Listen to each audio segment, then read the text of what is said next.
Well, and you said you're doing this at a time where there's an upheaval in the fandom. So I imagine that's making, like, and there's probably a time where there was a lot of camaraderie amongst the people involved in that community, and now we're watching the whole community kind of fracture apart. I imagine. Oh yeah, it was, man, and it was weird because it was like a mishmash of the political times of what do they call it? Like dynasty comic books being ruined, the people being put in charge of them having zero respect for the characters, their history, people that worked on it prior.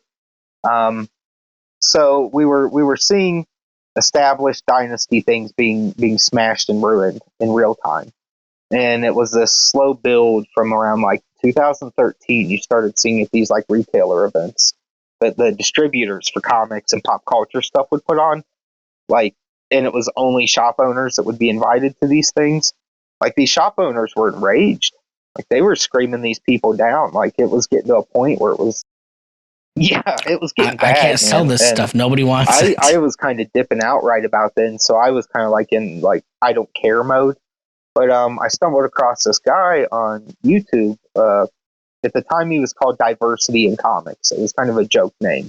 But now he's known as Comics Matter with your boy Zach. And he was pointing out all these issues. And subsequently, because he was the only person verbalizing it and being honest about it, and he was tactful. People act like he was mean and terrible and awful. It's like, not really. He's about as calm and down to earth as they come. Just a super normie.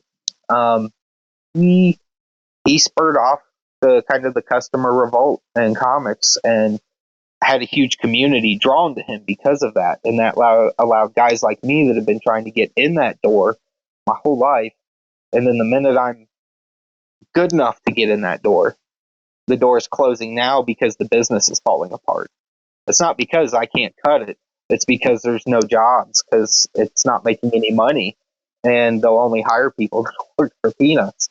So it hurt knowing that I was watching this thing I grew up on and I loved and wanted to do my whole life just being destroyed. And now it's down to just indie comics. Well, the thing was, that's like that blessing in disguise where there's, it's dark in the tunnel, but there's a light at the end. At the end of it, indie comics turned out to be the answer. So now there was this groundswell of people just looking for good comics. And it allowed me to kind of get into, I wouldn't say the groups, but allowed me to network easily, because there were people seeking it out on Twitter and Facebook and the different social platforms. It's the same thing that happened to music 20 years earlier. Like when studio stuff started getting real cheap because the technology got cheap, like you started being able to buy interfaces for a couple $100 instead of 10, 20 grand. Guys in their garages and basements said, oh, I don't need to go to a studio. I can crank out records myself. I always cite the very first All American Rejects record. These two dudes made that thing in a basement and sold it to a major label.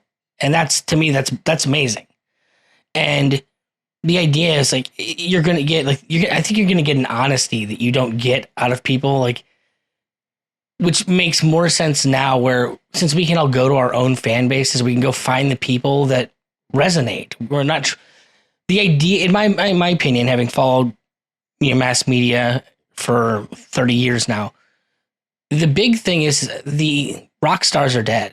The idea of superstars in general are dead.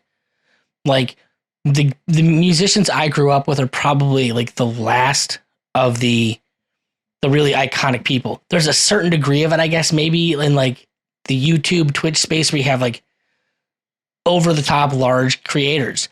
But even that I don't think is going to last forever. I think it's because they're new media. Niche marketing, niche, audiences is the thing. And I harken back to the idea of like the 1,000 true fans model.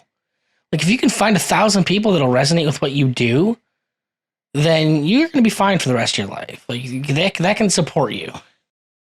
You keep those 1,000 people happy, you can have a comfortable middle class life, raise your kids, give them a good upbringing, comfortable lifestyles. Yeah.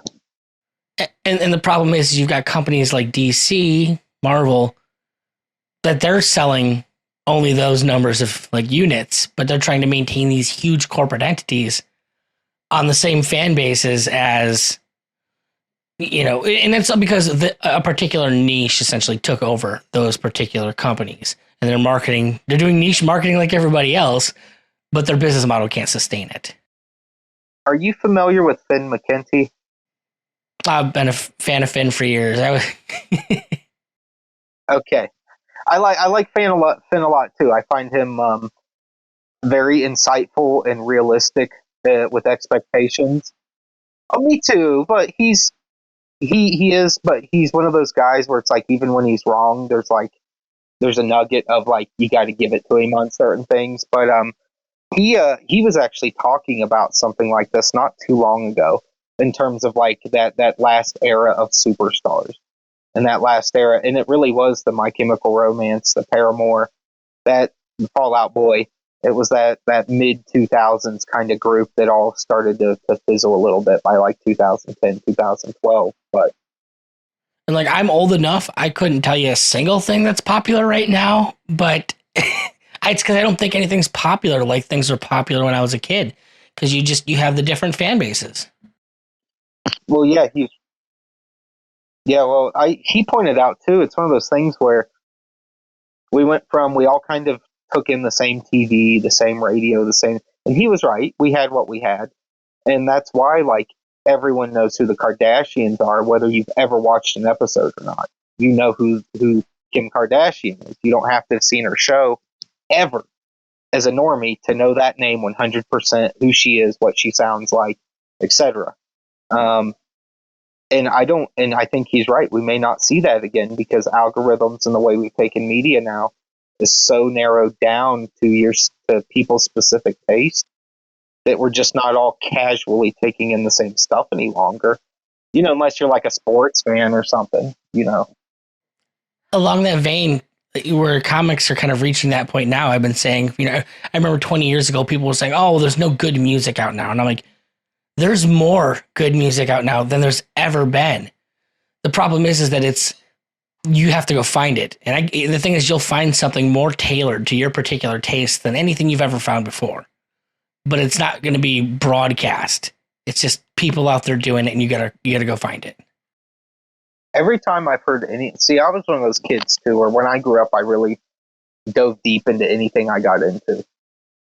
So if I got into Transformers, or if I got into like, like Emperor, like some Norwegian black metal band or something, I would want to learn everything about that particular thing. The band members' names, the amount of times band members have changed in the group, when the records were released, how long they'd been around, anything they did prior to their bigger signings, anything they recorded in a basement when they were 12. Like, I just enjoyed learning about things I was into. And luckily, I learned about tons and tons of stuff just during like my teens.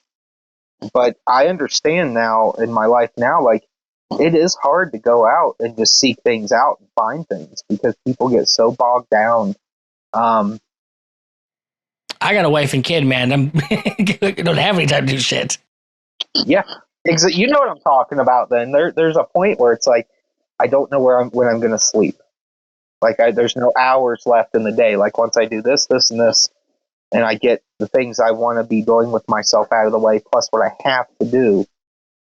There's no time left. So like it's tough because we don't have that common media to make superstars, but we have the luxury that you can make it in the niche realm or even blow up from there, just depending on how you're doing it. And in terms of networking, before I forget this, I just to be realistic with your audience, like for me, when I discovered a large swath of comic book fans that were all cohesive and you could kind of speak to them all together, whether it was on Twitter or wherever, like the people gather.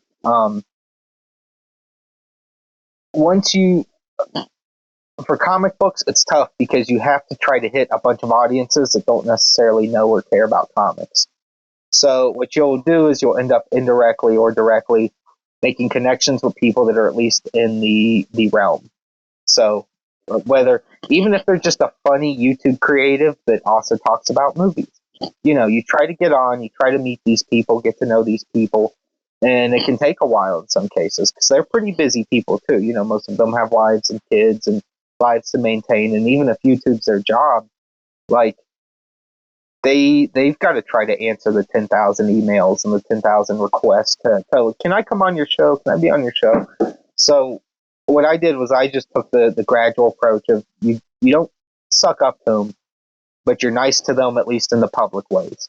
And you try to interact and get to know different people. And then in time, it will work its way to where you'll get to know them even more, where they'll be comfortable around you because they've seen your name or your face and your words on a screen hundreds and hundreds of times, to now they feel at least a little closer to you.